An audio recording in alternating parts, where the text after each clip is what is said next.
Hey guys, it's Josh. This week's theme is pets, and I'm going to be honest with you, I'm not going to be home for a while. I don't know what time it is, 1 in the afternoon. I've been out since 3 this morning, and I'm not going to be home for another few hours. So, what I do have is a keychain. That is Fazoli. I don't have any of my current pets. Fazoli is my baby. I've mentioned before that I own a dog bakery. The dog bakery is called Fazoli's Pantry, so you can go to fazolispantry.com and there's my website. Fazoli was my everything, and Fazoli passed away August 29th of last year as a result of eating some tainted dog treats from China, the wagon train chicken jerky. I don't want to get into too much about him because then I'll start bawling. Normally, I shaved last night, so I took off my necklace. But the necklace that I have on in all of my other videos, that little horn, that's actually an urn that has his ashes in it.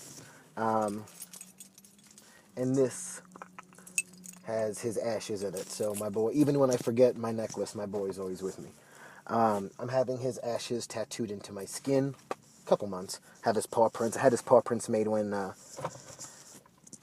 he passed away, so I'm going to have his paw prints tattooed into my skin with his ashes. So that is the pet part of this video. I have other pets at home now. I have another Yorkie, another miniature Yorkie. We got him right before New Year's. So we got him like December 27th-ish last year. His name is Pip, which is short for Pipistrello, which is Italian for bat, because he's got like them big long-ass bat ears. He's a badass. Got a cat named Moco.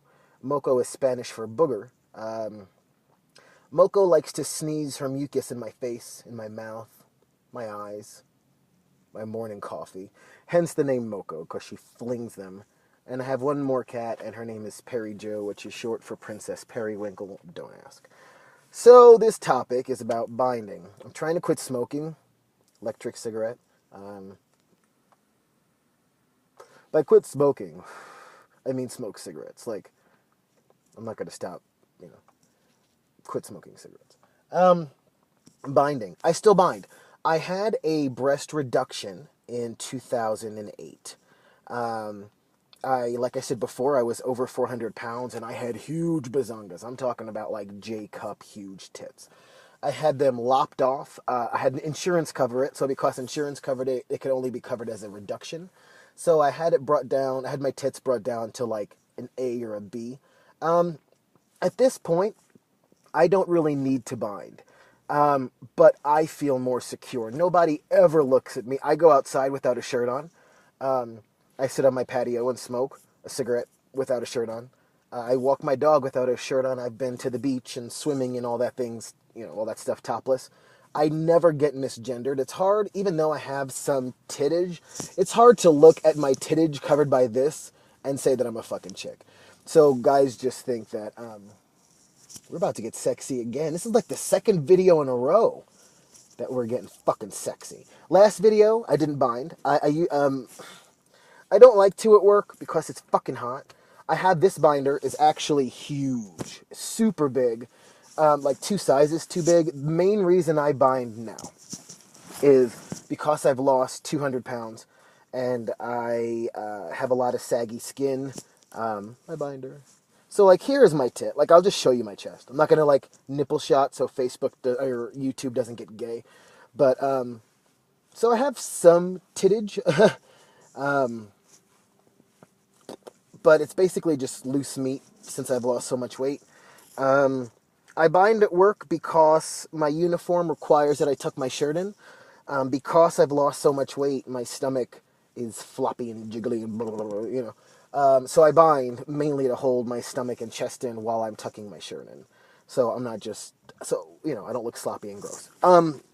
Binders, the one I use for like chest compression, like don't get me wrong, I have a ton of binders. This is my work binder because it's super loose. I have one that's like, and this is like a large or maybe a little bit bigger. I'm in a medium is what my size should be. This may be an XL actually.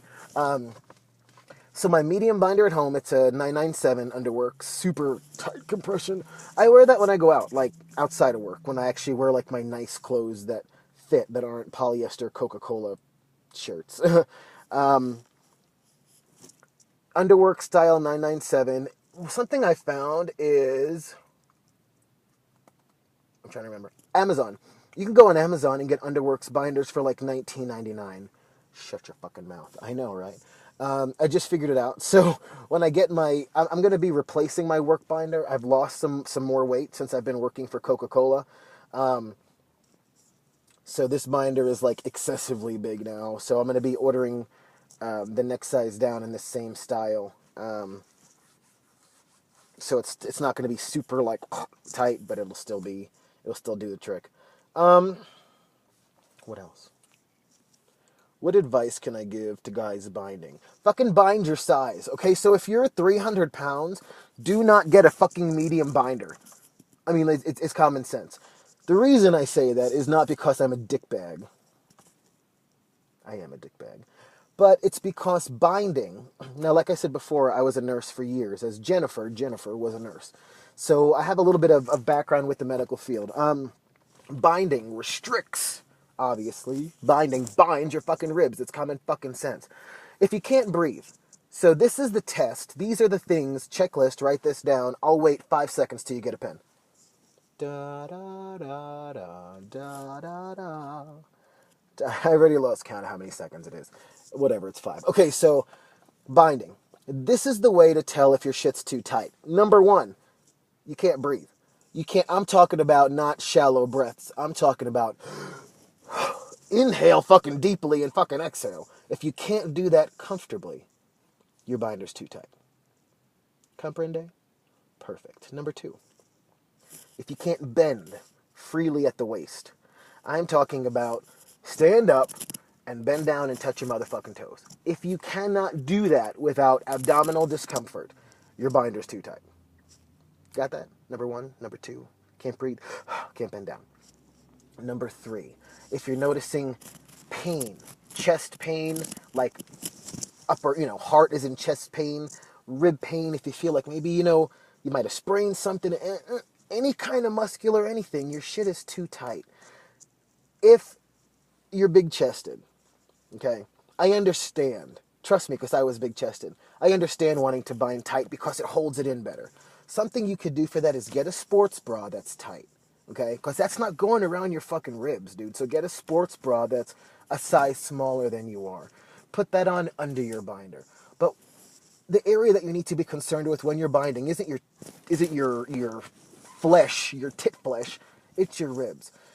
Binding without taking care of yourself and binding too tight, those kind of things, can cause things like pulmonary embolisms. A pulmonary embolism is a blood clot inside your lungs. And all you got to do is like cough real hard one day and it can go up into your brain and kill you like that.